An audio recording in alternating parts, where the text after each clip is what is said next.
ಗ್ರಾಮದ ಕೊನೆಯಲ್ಲೊಂದು ಹಳೆಯ ಮನೆ ಇತ್ತು. 20 ವರ್ಷಗಳಿಂದ ಯಾರೂ ಅಲ್ಲಿ ವಾಸಿಸುತ್ತಿರಲಿಲ್ಲ.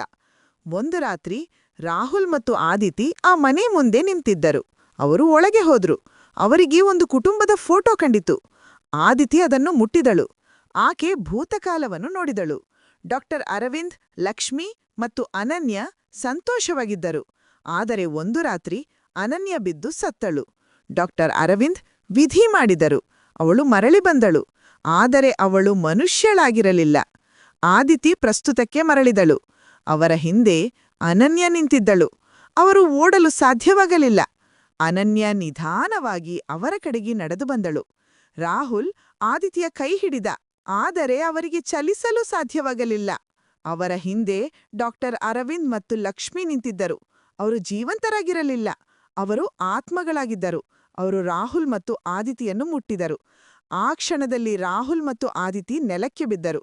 ಆದರೆ ಅವರ ಆತ್ಮಗಳು ನಿಂತಿದ್ದವು. ಆ ಮನೆ ಅವರನ್ನು ಹಿಡಿದುಕೊಂಡಿತು, ಶಾಶ್ವತವಾಗಿ. ಮುಂದಿನ ರಾತ್ರಿ ಆ ಮನೆಯ ಕಿಟಕಿಯ ಬಳಿ 5 ನೆರಳುಗಳು ನಿಂತಿದ್ದವು. ಆ ಮನೆ ಮತ್ತೆ ಒಂದು ಕುಟುಂಬವನ್ನು ಪಡೆದಿತ್ತು, ಮತ್ತು ಅದು ಇನ್ನಷ್ಟು ಜನರನ್ನು ಕಾಯುತ್ತಿದೆ.